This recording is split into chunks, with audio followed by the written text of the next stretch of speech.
Hi, you want to stand like that? You're gonna be real careful. Hello, this is a demonstration of density, and I've got my helper here. What's your name?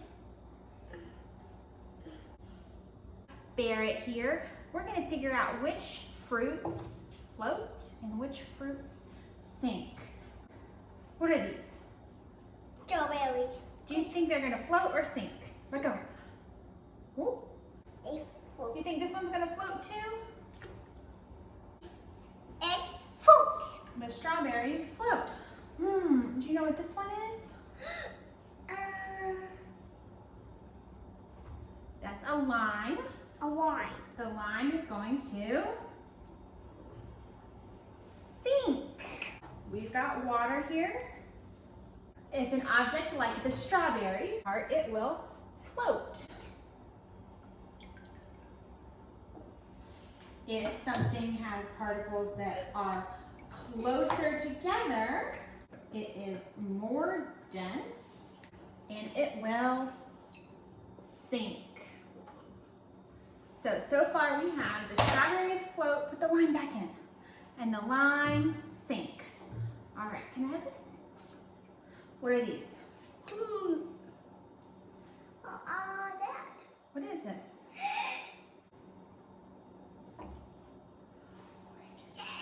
Oranges. Oranges. Do you think the oranges are gonna float or sink? Float, let's see. They float. Try this one. You think this one's gonna float too? Okay, next we have a banana. Float or sink? Float. Let go of it. No, don't peel it. I've gotta get that sticker off. All right, bananas will float. Next we have Grapes. grapes. Do you think the grapes are gonna float or sink? Can we take the grape off? You need to eat one? No. Can you just drop the whole thing in? Oh. The grapes are sinking. So the grapes and the lime sinks. Looks like everything else floats. The strawberries float, the bananas float, the oranges float. What about this one? What's this? Apple.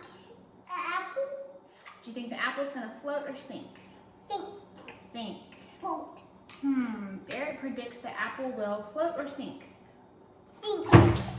The apple floats. All right, last one. Watermelon. Do you think the watermelon will float or sink? Sink. All right, Float. Oh, we're eating a strawberry. Okay. I had to fill this up all the way with water, so it's very, very full.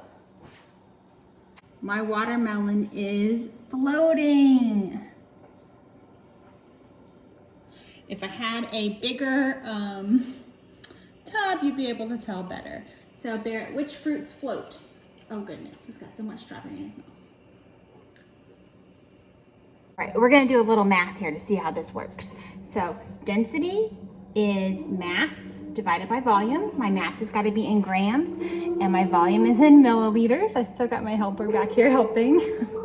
I've got my scale here. We're gonna do the orange first. Let's see. My orange has a mass of 93 grams. Oh no. Can I do this? Okay, and then to figure out the volume, I'm going to use a displacement. So what that means is, oh my goodness. What do you mean? Uh-oh.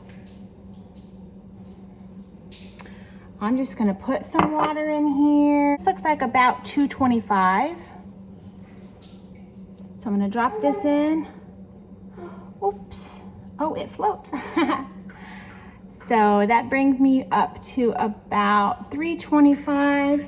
So that's some easy math there. You just subtract how much the water went up, milliliters, and that's gonna give me 0.93 grams per milliliter. Okay, so my mass was 93, my volume was about 100. And so when I did mass divided by volume, I got 0.93 grams per milliliter. And since that number is less than 1, the orange will float. Okay, let's do one more with something that sinks.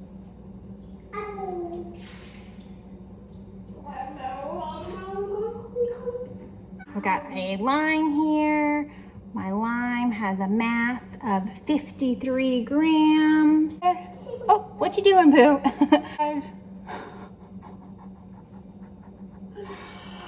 My water is about 175, so 200 would be this red line, so 175 will be right below there.